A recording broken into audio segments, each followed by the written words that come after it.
নমস্কার শ্রোতা বন্ধুরা, ঋতুধারা মনোরমা সাধু ইউটিউব চ্যানেলে সকলকে স্বাগত জানাই। এখন চলছে বৈশাখ মাস, আর মাঝে মাঝে কাল বৈশাখী দেখা দিচ্ছে। তাই আজ শুনবেন একটি নতুন গল্প। গল্পটির নাম কাল বৈশাখী। লিখেছেন প্রখ্যাত লেখক প্রচেত গুপ্ত। আজকের দিনটা অন্যরকম। আমি ঠিক করেছি আজ বেরোবো না, ছোট কাজ করি, ছুটি ছাটা কম, যেটুকু আছে তাও ফুরিয়ে গিয়েছে। এবার না গেলে মাইনে কাটবে, সে কাটুক, আমার খরচ কমে যাচ্ছে। একদিন কেন, এখন 3 দিনের মাইনে কাটলেও কিছু এসে যাবে না। দুপুরে ভাত খাওয়ার পর লম্বা ঘুম দেব, উঠব একেবারে সেই বিকেলে, রোদ পড়ে যাওয়ার পর। উঠে 1 কাপ চা খাবো। চা আমাকে নিজে করতে হবে, এটা একটা বিচ্ছিরি ব্যাপার। নিজে করা চায়ে স্বাদ হয় না, চা পাতা দামি হলেও হয় না। আগের সিস্টেমে ফিরে যেতে হবে, ব্যাচেলার জীবনের সিস্টেম। সামনের চায়ের দোকানটার সঙ্গে চুক্তিতে যাব। বড় কাচের গ্লাসে পাউরুটির খালি প্যাকেট চাপা দিয়ে সকাল বিকেল চা পাঠাবে। জানলার সামনে চেয়ার টেনে বসে তাড়িয়ে তাড়িয়ে খাবো। সব সময় অবশ্য আমাদের ঘরের জানলার সামনে বসা যায় না, সমস্যা আছে। বসা যাবে কি যাবে না সেটা নির্ভর করে হাওয়া বাতাসের ডাইরেকশনের উপর। জানলার ঠিক উল্টো দিকেই খোলা নর্দমা। হাওয়া যদি পূব দিক থেকে আসে তাহলে নির্ঘাত সে বিকট দুর্গন্ধ নিয়ে আসবে। হাওয়া উত্তর বা পশ্চিমমুখী হলে সে সমস্যা নেই। আবহাওয়া দপ্তরের জানলা খোলা বন্ধ সম্পর্কিত কোনো বুলেটিন হয় না, হলে বেশ মজা হতো। টিভির নিউজ রিডার সকালবেলা বেশ গলা কাঁপিয়ে বলতো, এবার সৌভিক ঘোষের জন্য আবহাওয়া দপ্তরের বিশেষ বুলেটিন। সৌভিকবাবু, আপনি সকাল 8টা থেকে 10টা এবং বিকেল 3টে থেকে 4:56 পর্যন্ত ঘরের জানলা।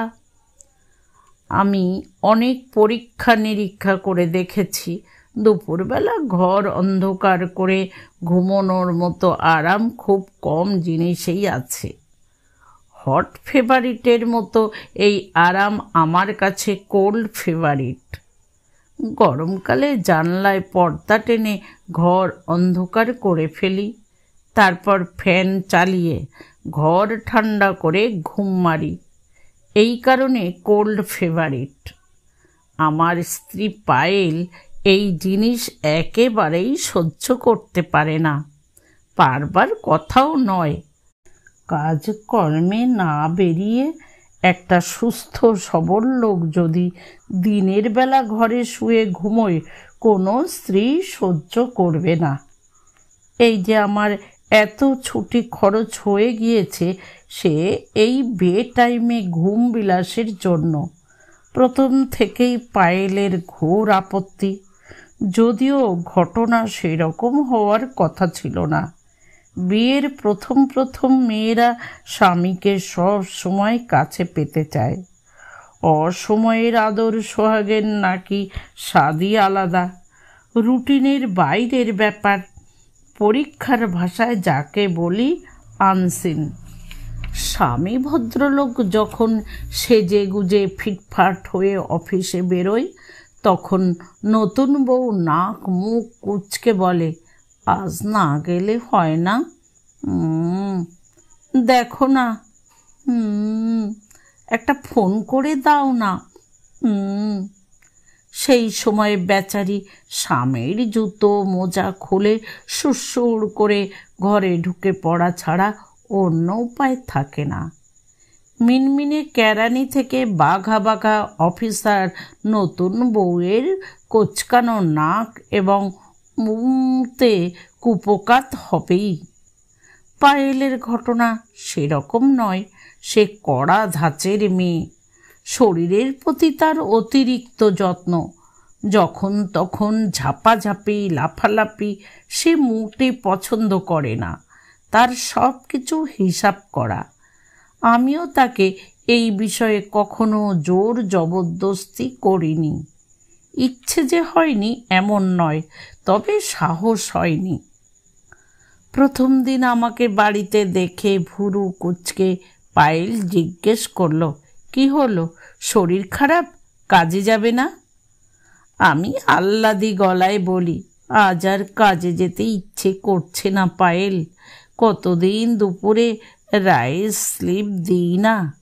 Rice slip? সেটা আবার কি? আমি হাসি বলি, ভাত ঘুম। তুমিও ইচ্ছে করলে আমার সঙ্গে ভাত ঘুম দিতে পারো, দেবে? পায়েল আঁতকে ওঠে, আমি দুপুরে ঘুমবো? খেপেছ? দুপুরে ঘুমোনো মানে পেটে চর্বি জমা। মা যদি জানতে পায় ভীষণ রাগ করবে। তোমার মা জানতে পারবেন কি করে? তিনি কি নিয়মিত তোমার স্বাস্থ্য চেক করেন? পায়েল অবাক হয়ে বলে, ও মা, করবে না? বিয়ের পর মেয়ের শরীর স্বাস্থ্য কোন দিকে যাচ্ছে সব মাই নজর রাখে। একটু এদিক ওদিক হলে এমন প্রশ্ন করবে না? বলবে, নিশ্চয় শ্বশুর বাড়িতে খাওয়া দাওয়া ঠিক মতো হচ্ছে না। ঠিক আছে, তাহলে তুমি ঘুমিও না। মাকে রাগিয়ে কিছু করা ঠিক হবে না। জানলার পর্দাগুলি ভালো করে টেনে দিয়ে যাও। পায়েল মুখ ফেটকে বলে, কোথায় যাব? ঘর তো একটা। আমি হাই তুলতে তুলতে বলি, তাও তো বটে, দোকান টোকান ঘুরে আসবে। আজকাল কত সুন্দর সুন্দর সব দোকান বাজার হয়েছে। পায়েল অভিমানাহত গলায় বলে, দোকানে ঘুরতে টাকা লাগে। যে টাকা মাইনে পাও তাতে সুন্দর দোকানে যাওয়া যায় না। মাসকাবারির বাজার করতে মাসে একবারে মুদির দোকান যাওয়া যায়, তাও ধারে। তাহলে বরং বাপের বাড়ি ঘুরে এসো। এবার পায়েল ভুরু কুঁচকে আমার দিকে তাকায়, বলে, থাক, আমি আমার ব্যবস্থা বুঝে নেব, তুমি বরং ঘুমো। পরের দিকে পায়েল বিরক্ত হতে শুরু করলো। বিরক্তি বাড়তে লাগলো।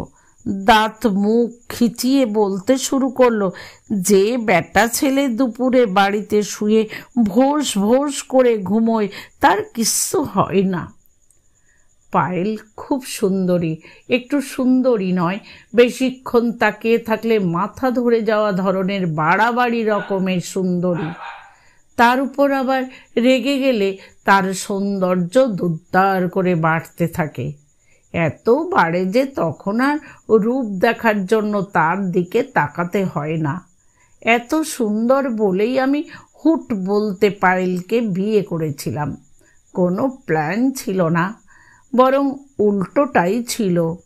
ভেবেছিলাম সারা জীবন একা থাকব, কাজ যেটুকু না করলেই নয় সেটুকু করব, আর বাকি সময় উপুর হয়ে ঘুমোবো। কিন্তু সব গোলমাল করে দিল ছোট মামা। ছোট মামা থাকে কসবায়। একদিন অফিসে এসে হাজির। তখন টিফিন টাইম। অফিসের বাইরে চায়ের দোকানে নড়বড়ে বেঞ্চে বসে মুড়ি আলুর চপ দিয়ে টিফিন করছিলাম। ছোট মামাকে দেখে ধড়ফড় করে উঠে দাঁড়ালাম। বাবা মা মারা যাওয়ার পর আমার গার্জেন বলতে এই মানুষটাই। দেখা হয় কালে ভদ্রে, কিন্তু দেখা হলেই মানুষটা বিরাট গার্জেনগিরি ফলায়। শরীরের একই হাল করেছিস বাবলু, ছি ছি, কণ্ঠার হাড় গোনা যাচ্ছে, ছি ছি, জামা কাপড়ে ইস্ত্রি নেই কেন? ইস, সকালে কি খেয়েছিস? ভেরি ব্যাড, তোকে যে 1 পোয়া করে দুধ খেতে বলেছিলাম, খাচ্ছিস? নো নো, না না, এভাবে চলতে পারে না। তুই বরং আমার ওখানে চলে আয়, মামা ভাগ্নে টিম করে থাকবো, কালই চলে আয়। ধমক শুনতে আমার চমৎকার লাগে। অপরাধীর মতো মাথা নামিয়ে থাকি। যাদের কপালে গার্জেনের ধমক ধামক জোটে না, তারা জানে ধমক কত দামি জিনিস। পয়সা দিয়ে ভাব ভালোবাসা কেনা যায়, ধমক কেনা যায় না। আমি বললাম, ছোট মামা মুড়ি খাবে? ছোট মামা চোখ পাকিয়ে বলল, তুই কি রোজ টিফিনে মুড়ি খাস? রোজ খাই না, কোনো দিন বিস্কুট খাই, কোনো দিন আবার কিছুই খাই না। বাড়ি থেকে টিফিন আনতে পারিস না? ছোট মামা চশমার উপর দিয়ে তাকিয়ে বলল। আমি হেসে বললাম, কি যে বলো ছোট মামা, বাড়ি থেকে টিফিন বানিয়ে আনবো? একা মানুষ, বাড়িতে কতদিন খাওয়া দাওয়াই হয় না। ছোট মামা নাক দিয়ে ধরনের আওয়াজ করলেন, তারপর আত্মবিশ্বাসের সঙ্গে বললেন, চিন্তা করিস না, তোর টিফিন বানানোর একটা ব্যবস্থা হয়ে যাবে। তোর বিয়ে ঠিক করেছি। বিয়ে? ছোট মামা, আমি তো বিয়ে করব না ঠিক করেছি। ছোট মামা আমার কথা গ্রাহ্যই করল না, বলল, তুই কি করবি কি করবি না সেটা তো তুই ঠিক করবি না, আমি ঠিক করব। ডেট ফাইনাল হয়ে গিয়েছে, মেয়ের ফটো এনেছি, তুই যদি চাস দেখতে পারিস, না চাইলেও কোনো সমস্যা নেই, আমি অরিজিনাল মেয়ে দেখে নিয়েছি। আমি আবার দোকানের বেঞ্চে বসে পড়লাম। বললাম, ছোট মামা, তুমি কি বলছো আমি বুঝতে পারছি না। তোকে বুঝতে হবে না, যা বোঝার আমি বুঝে নিয়েছি। পাত্রী আমার বাল্য বন্ধুর কন্যা, অতি সুশ্রী সুলক্ষণা, ঘর সংসারের কাজ জানে। আমি গত পরশু নিজে তার হাতে তৈরি এঁচোড়ের ডালনা খেয়ে এসেছি, অতি উপাদেয় রান্না। তারপরই ফাইনাল করেছি। ভাগ্নেকে রেঁধে বেড়ে খাওয়াতে পারবে কিনা নিজে দেখে নেওয়া দরকার ছিল। দেখে নিয়েছি, ঠিক আছে, শুধু একটাই গোলমাল। আবার গোলমালও আছে, আমি কি বলবো বুঝতে পারছি না। ছোট মামা বললেন, অন্য কেউ হলে লুকোতে পারতাম, কিন্তু তোর বেলায় লুকোনো যাবে না। শুধু আমার নিজের ভাগ্নে বলে নয়, you are a very good boy. তোর কোনো লোভ নেই। এই সময় লোভহীন মানুষ আর পিস অফ ডায়মন্ডের ভ্যালু এক। এরকম একটা গুড বয়কে ব্যাড জিনিস গোপন করা ঠিক নয়। ব্যাড? কি ব্যাড ছোট মামা? মেয়ের কোনো খুঁত টুত আছে? খুঁত কিনা জানি না, মেয়েটি এক বখাটে পাল্লায় পড়েছিল। যতদূর শুনেছি বখাটের নাম অলয় না প্রলয়। বড় লোকের উচ্ছন্নে যাওয়া ছেলে, মেয়ে দেখলেই পিছনে ঘুরঘুর করে।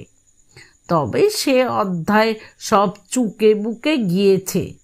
দেখতে সুন্দর মেয়ের হাজার ঝামেলা। আমার বন্ধু তার মেয়েকে অনেক বুঝিয়েছে। মেয়ে বিয়েতে নিমরাজি হয়েছে, তারা আর এক মুহূর্ত দেরি করতে চায় না। আমাকে ঘটনা বলতে আমি বললাম, আমার হাতে ছেলে আছে। সেই ছেলে পৃথিবীর প্রথম 10টা ভালো ছেলের একটা। তোমরা যদি বলো আমি দেখতে পারি, কিন্তু তার আগে মেয়ের হাতের রান্না টেস্ট করে নেব। বন্ধু বলল, কে টেস্ট করবে, ছেলে? আমি বললাম, না, আমি। কথা বলতে বলতে ছোট মামা চামড়ার ব্যাগ হাতড়ে পায়েলের ফটো বের করে আমার হাতে দিল। কিছু কিছু ঘটনা আছে যা মানুষের বোধ বুদ্ধি ওলট পালট করে দিতে সময় নেয় না।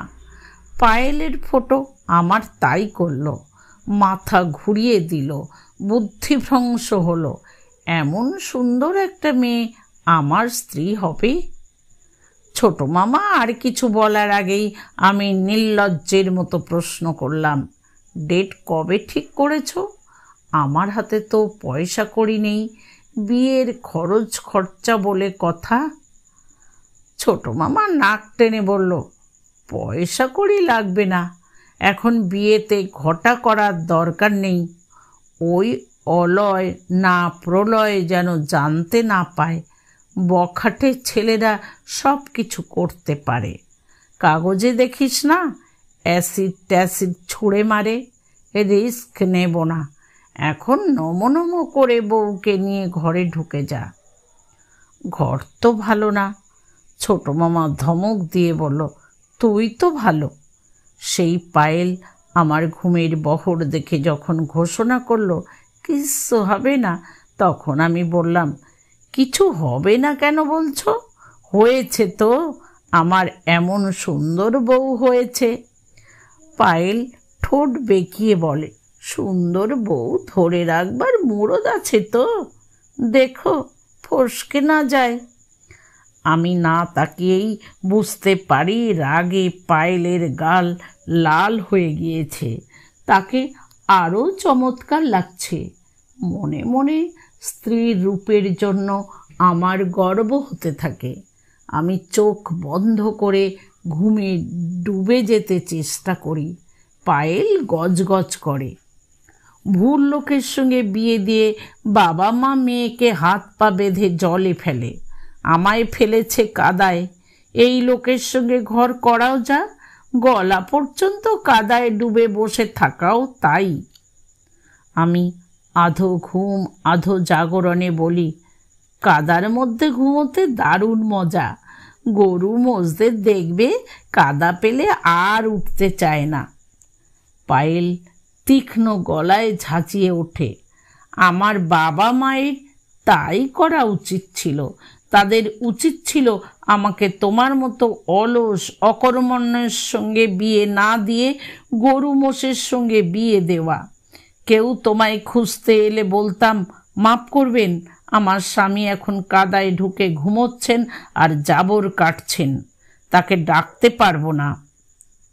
আমি আওয়াজ করে হাসতে চেষ্টা করলাম, কিন্তু ঘুমের কারণে পারলাম না। ঘুমের মধ্যে আওয়াজ করে হাসা কাদা যায় না। পায়েলের সেন্স অফ হিউমার চমৎকার। কোথায় যেন পড়েছিলাম, সুন্দরী মেয়েদের রসিকতা বোধ কম। আমেরিকার কোনো এক বিশ্ববিদ্যালয়ে এই বিষয়ে এক সমীক্ষা হয়েছিল। সেখানে রসিকতার পরীক্ষায় সুন্দরীরা গড়ে নম্বর পেয়েছিল 10-এর মধ্যে 3, কুশ্রীরা পেয়েছিল 7 থেকে 7.5। পায়েল সেই পরীক্ষা ভুল প্রমাণ করে দিয়েছে। সে একজন রসিক সুন্দরী। সত্যি আমার কপাল ভালো। আমি মনে মনে ছোট মামাকে থ্যাংক ইউ জানিয়ে ঘুমিয়ে পড়লাম। তবে আজ আমার আরাম করা নিয়ে কোনো ঝামেলা হবে না। আমি নিশ্চিন্তে ঘুমোতে পারবো, যতক্ষণ খুশি ঘুমোবো। অন্য রকম দিন, এর কথা ভাবতে ভাবতে ঘুমোবো। দিন সাধারণত অন্য রকম হয় একটা কারণে, আমার বেলায় কারণ হয়েছে 2টো।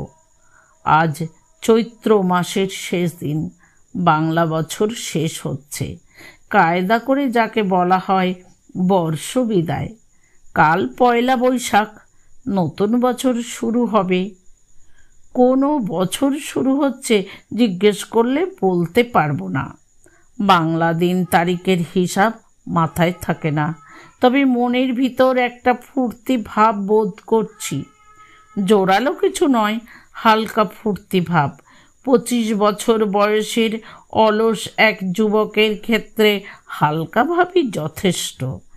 বাংলা ইংরেজি কোনো নতুন বছর নিয়ে বেশি আদিক্ষেতা তাকে মানায় না। দিন অন্যরকম হওয়ার 2 নম্বর কারণ হলো, আজ সকালে পায়েল আমাকে ছেড়ে চলে গেল। সে আমাকে বিয়ের ঠিক 5 মাস 3 দিনের মাথায় ত্যাগ করল। বর্ষ বিদায়ের মতো বউ বিদায়।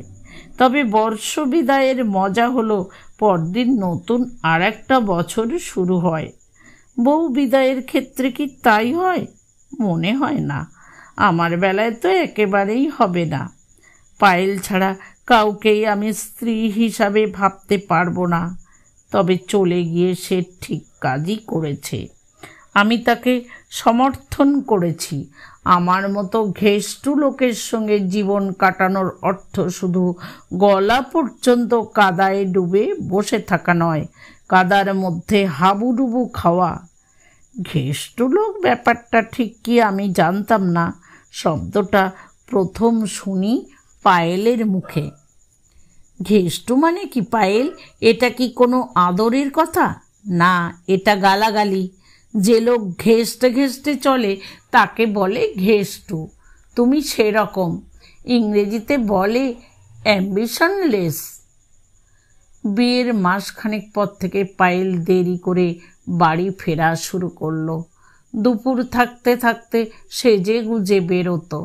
সন্ধে পেরিয়ে গেলে ট্যাক্সি এসে তাকে বাড়ির সামনে নামিয়ে দিত। অবিন্যস্ত পোশাকে, থেবড়ে যাওয়া টিপে, ঘাড়ে ভেঙে পড়া খোপায় আমার ঘরের কম আলোতেও ঝলমল করত সে। আমি মুগ্ধ হয়ে তাকিয়ে থাকতাম। প্রথম প্রথম পায়েল বলার চেষ্টা করত কোথায় গিয়েছিল। আমি শুনতাম না। কি এসে যায়। একদিন মোটর বাইকে চেপে ফিরল। রাতে খেতে বসে গল্প বলার ঢঙে বলল, আজ প্রলয় নামিয়ে দিয়ে গেল।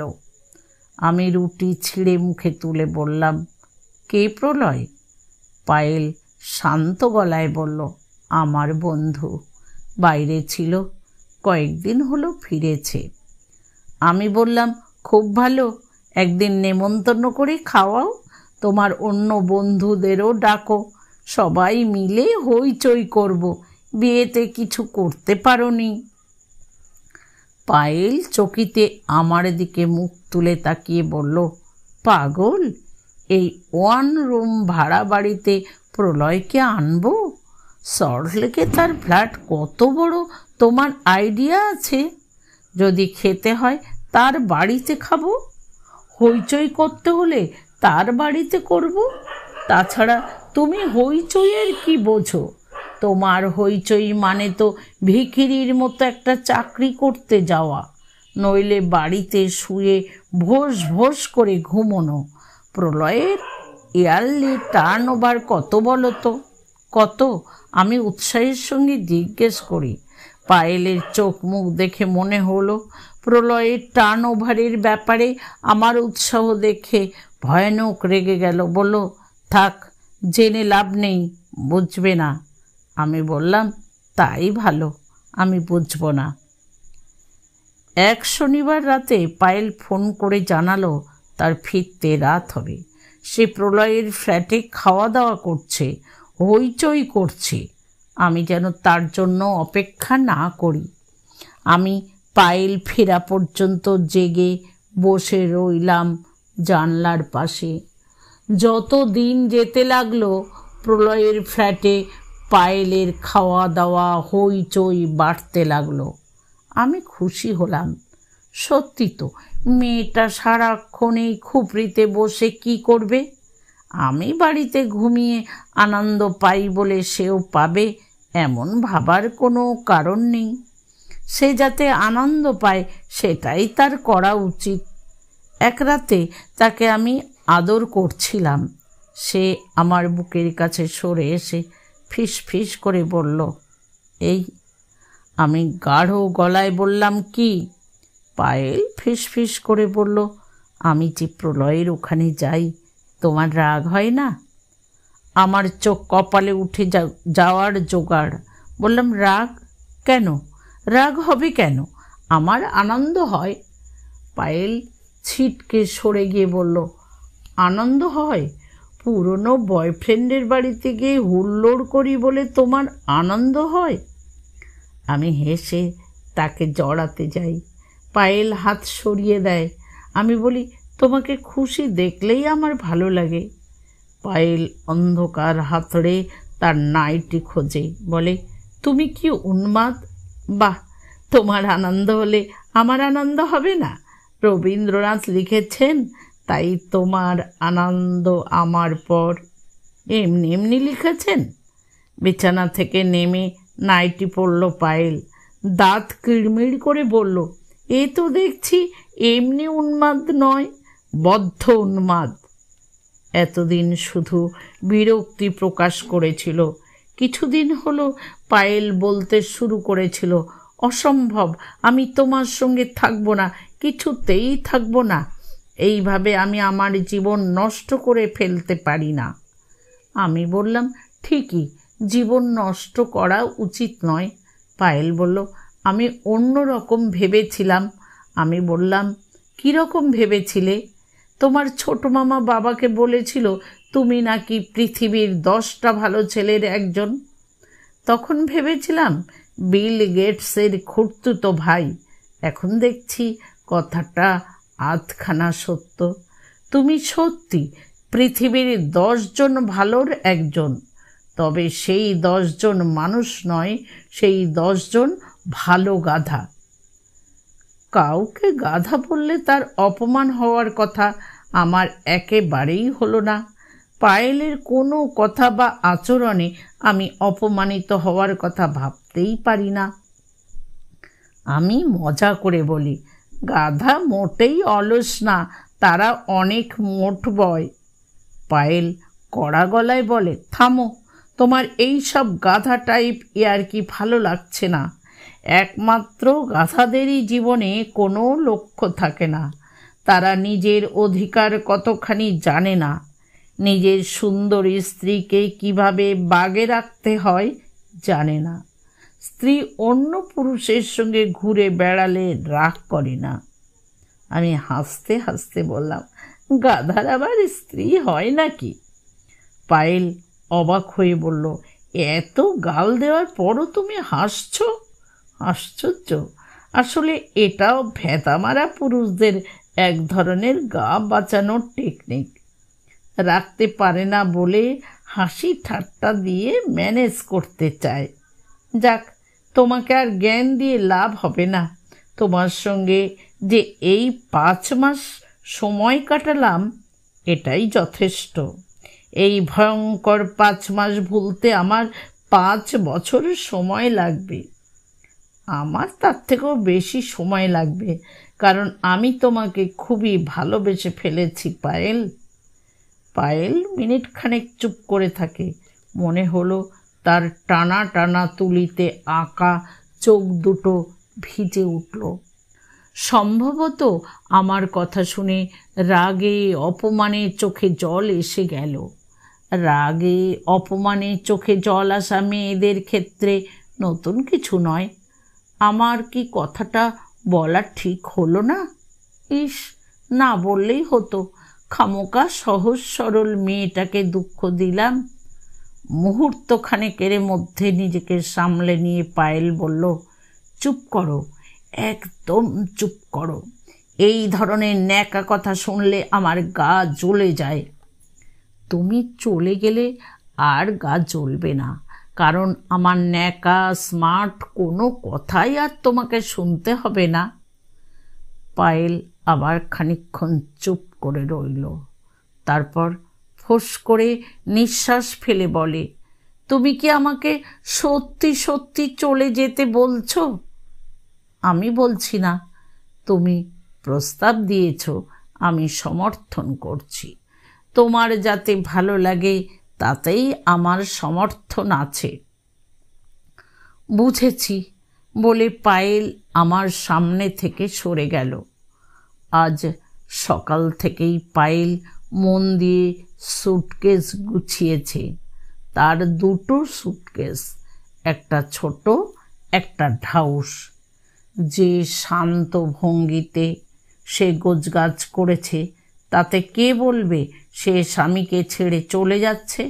মনে হচ্ছে সিমলা, কুলু, মানালি বেড়াতে যাচ্ছে। আমি বললাম, হেল্প করব? পায়েল শান্তভাবে বলল, এখন নয়, পরে হেল্প করবে। আমি যাওয়ার সময় ছোট সুটকেসটা নিয়ে যাব, তুমি পরে ভারীটা পৌঁছে দিয়ে আসবে। তাড়াহুড়োর কিছু নেই, কাল পরশু দিয়ে আসবে। যদি মনে করো রবিবারও যেতে পারো। আমি বললাম, সেই ভালো। ভারী জিনিস বইতে গেলে তোমার হাতে হ্যাচকা লেগে যেতে পারে। বিয়ের পরপরই একবার লেগেছিল, মনে আছে? জলের বালতি তুলতে গিয়ে। পায়েল সুটকেসের ঢাকনা বন্ধ করতে করতে বলল, থাক, আর নকল দরদ দেখাতে হবে না। তাও যদি আসল দরদ দেখাতে জানতে। আমি দেখেছি, পায়েলের শুধু যে রসিকতা বোধ ভালো এমনটা নয়, সে হেয়ালি করতেও পছন্দ করে। যাদের বুদ্ধি আছে একমাত্র তারাই হেয়ালি করতে পারে। দরদের আবার আসল নকল কি? সত্যি মেয়েটা পারেও বটে। সুটকেস কোথায় দিয়ে আসতে হবে জিজ্ঞেস করলে না তো? আমি হেসে বলি, কোথায় আবার? উত্তর পাড়ায়, তোমার বাপের বাড়িতে। পায়েল শাড়ির আঁচল দিয়ে মুখ, গলা, ঘাড়ের ঘাম মুছতে মুছতে বলল, না, সল্টলেকে, প্রলয়ের বাড়ি। আমি হাই তুলতে তুলতে বললাম, ও আচ্ছা, ঠিকানাটা লিখে দিও। পায়েল চলে গেল 9:30 কিছু পরে। আমি বলেছিলাম দুপুরে খেয়ে বেরোতে। নতুন বছরের আগের দিন না খেয়ে চলে যেতে নেই। বাংলা ইংরেজি কোনো বছরেই ঠিক নয়। পায়েল কঠিন চোখে আমার দিকে তাকালো। বাইরে রোদের তেজ বাড়ছে। আজ ভয়ঙ্কর গরম। সকাল থেকেই রোদ গনগন করছে, একটা দম বন্ধ ভাব। হাওয়া বাতাসও নেই। বেলা বাড়লে যে অবস্থা আরও খারাপ হবে তাতে কোনো সন্দেহ নেই। আমি পায়েলকে আটকালাম না। গরমে পায়েলের কষ্ট হবে। ভোরে উঠেই পায়েল আমার জন্য সারা দিনের রান্না করে দিয়েছে, এমনকি অফিসের টিফিন পর্যন্ত। আমি বারণ করেছিলাম, শোনেনি। বলল, যখন বেরোবে জানলা দরজা আটকে বেরোবে। বাসন মাজার মেয়েটা এলে নজর রাখবে। মেয়েটার হাতটানের হ্যাবিট আছে। রাতে শোয়ার আগে গ্যাসের সিলিন্ডার বন্ধ আছে কিনা দেখবে। ইস্ত্রির দোকানে তোমার 2টো জামা দেওয়া আছে, নিয়ে নেবে। আমি বললাম, বাপরে, এ তো বিরাট লিস্টই। তোমাকে কি ট্যাক্সি ডেকে দেব? পায়েল কঠিন চোখে তাকিয়ে বলল, ধন্যবাদ, আমি নিজেই পারবো। প্রলয় বাবুকে বাইক নিয়ে আসতে বললে না কেন? পায়েল ভুরু কুঁচকে রাগী গলায় বলল, মানে কিছু নয়, সঙ্গে মালপত্র আছে তো, তাই বলছি। বাইকের পিছনে তুলে দিতাম। ঠোঁট কামড়ে পায়েল বলল, বাজে কথা কম বলো। ড্রেসিং টেবিলের সামনে দাঁড়িয়ে সাজগোজে ফিনিশিং টাচ দিচ্ছিল পায়েল। ড্রেসিং টেবিল বলতে একটা বড় কাচ আর একটা টুল। টুলটা আবার সামান্য নড়বড় করে। লিপস্টিক লাগানোর সময় সতর্ক থাকতে হয়, সময় লাগে। আজ পায়েল যেন বেশি সময় নিচ্ছিল। তুমি কি পৌঁছে আমাকে ফোন করে একটা খবর দেবে? না, দেব না। আমি কি ফোন করব? পায়েল লিপস্টিক মাখা ঠোঁট 2টো ঘষা শেষ করে উঠে দাঁড়ালো, বলল, না, তুমিও করবে না। পায়েল চলে গিয়েছে। খাটের উপর চিত হয়ে শুয়ে আছি। পায়েল চলে যাওয়ার আগে যেমন আমার রাতের খাবার করে গিয়েছে, তেমন ঘর দোর গুছিয়ে বিছানার চাদরও বদলে গিয়েছে। ইস্ত্রি করা সাদা চাদর, গায়ে সবুজ লতাপাতা। মাথার উপর বনবন করে পাখা ঘুরছে। পাখার হাওয়া গরম, গায়ে লেগে চিরে চিরে যাচ্ছে। ঘরের একমাত্র জানলায় পর্দা টেনেছি, কিন্তু তারপরও যেন রোদের হলকা আসছে। একতলার এই ঘরটা এমনই। গরমকালে ভয়ঙ্কর গরম, শীতকালে মারাত্মক ঠান্ডা। বাড়িওয়ালারা সবসময়ই ভাড়াটেদের জন্য এই কায়দায় ঘর বানায়। পায়েল অনেকবার এই বাড়ি বদলাতে বলেছিল। আমি চুপ করে থেকেছি। এই শহরে এত কম ভাড়ায় কোথায় বাড়ি পাবো? একবার পেয়েছি, এই যথেষ্ট। কলকাতা নিষ্ঠুর একটা শহর। তার অজস্র রাজপথ আর অলিগলি আছে। কিন্তু বউয়ের আবদার মেটানোর জন্য গরিব স্বামীর সামনে সে কোনো পথ খোলা রাখেনি। এখন অবশ্য আর চিন্তা নেই, পায়েল চলে গিয়েছে, বাড়িও বদলাতে হবে না। প্রলয়বাবুর বাড়িতে নিশ্চয় এসি মেশিন আছে, এসি না থাকলেও খোলা দরজা জানলা তো পাবেই। পাবে না? মস্ত বারান্দা, ছাদ, আহা বেচারি পায়েল এবার একটু আরাম পাক। আমার ঠান্ডা গরমে কিছু এসে যাবে না। কোল্ড ফেভারিটের বদলে কদিন না হয় হট ফেভারিটে শুয়ে থাকবো। পাশবালিশ জড়াতে জড়াতে মনে মনে পায়েলের দিয়ে যাওয়া কাজের তালিকা আওড়াতে লাগলাম। প্রলয়বাবুর বাড়িতে সুটকেস, দরজায় সিটকিনি, গ্যাসের চাবি, কাজের মেয়ের উপর নজরদারি, আর কি যেন মনে পড়ছে না। ঘুম ভাঙল জানলা দরজার প্রবল খটখটানিতে। ধড়ফড় করে উঠে বসলাম খাটের উপর। ঘর আধো অন্ধকার। সন্ধে হয়ে গেল নাকি? কটা বাজে? জানলার পাল্লায় আওয়াজ বাড়ছে। ধাক্কাচ্ছে কে? ধাক্কানোর আওয়াজ তো নয়, যেন ঝনঝন করে উঠল। ঘরের কোনো ফাঁক ফোকর থেকে চোরা বাতাস ঢুকছে, ঠান্ডা শিরশিরে বাতাস। ব্যাপারটা কি স্বপ্ন টপ্ন নাকি? না, স্বপ্ন তো নয়। এই তো বিছানার উপর পায়েলের পেতে যাওয়া চাদর, এই তো চাদরের গায়ের সবুজ লতাপাতা। স্বপ্ন হলে রং দেখা যেত না। জানলার ঝনঝনানি বেড়ে চলেছে। বাইরে কোথায় যেন দড়াম করে আওয়াজ হলো, টিনের চাল পড়লে যেমন হয়। ঘটনা কি? আর শুয়ে থাকা উচিত নয়। আমি খাট থেকে নেমে পড়লাম। পর্দা সরিয়ে জানলার পাল্লা খুলতেই থমকে গেলাম। কাল বৈশাখী, ঝাঁপিয়ে ঝড় উঠেছে। শহরের বড় বড় বাড়ি, চোখা চোখা কার্নিশ, ইলেকট্রিক কেবল তারের জঞ্জাল ভেদ করে দেখতে পেলাম আকাশ মেঘে মেঘে কালো।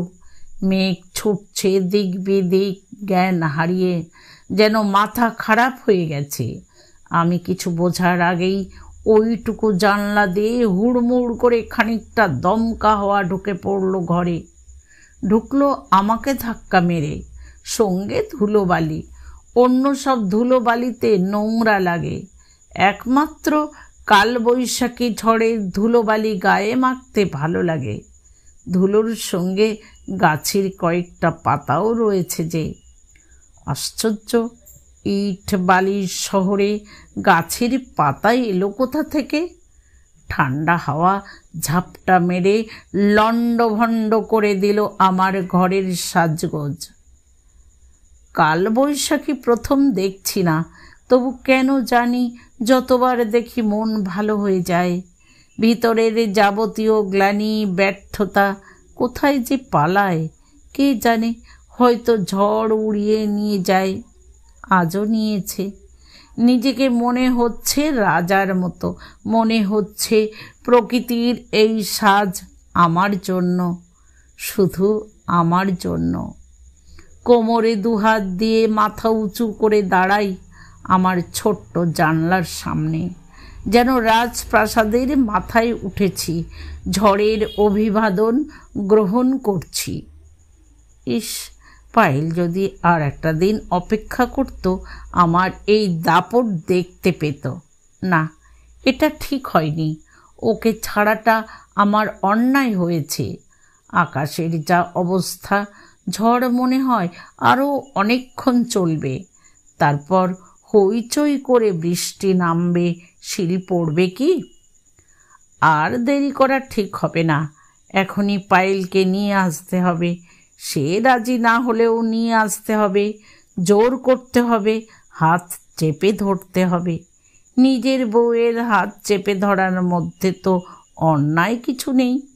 অন্তত একটা দিন তাকে এই ঘরের ঝড় বৃষ্টি দেখে যেতে হবে। শার্ট পরতে পরতে মোবাইলে পায়েলকে ধরলাম। কি ঝড় উঠেছে পায়েল, ঘরে খুব ঝড় উঠেছে, কাল বৈশাখী। জানি, দেখতেই তো পাচ্ছি। না, দেখতে পাচ্ছ না? দূরে বসে এই ঘরের ঝড় দেখবে কি করে? পায়েল চুপ করে থাকে। আমি আসছি। কি বলছো? শুনতে পাচ্ছি না, বড্ড হাওয়ার শব্দ। আমি গলা ফাটিয়ে বলি, আমি আসছি। শুনতে পাচ্ছি না, আরও জোরে বলো। আমি ঝড় ছাপিয়ে চিৎকার করে উঠি, আমি আসছি, শুনতে পাচ্ছ? তোমাকে নিতে আসছি। যদি না যাই? আমি রেগে যাই, বলি, জোর করে নিয়ে আসবো? মুহূর্ত খানিক চুপ করে থেকে পায়েল ফিসফিসিয়ে বলল, এসো, আমি সুটকেস খুলিনি। বন্ধুরা, গল্পটা এখানেই শেষ হলো। এই গল্পটি প্রতিদিনের রোববারে বেরিয়েছে 2010-এর 18ই এপ্রিল।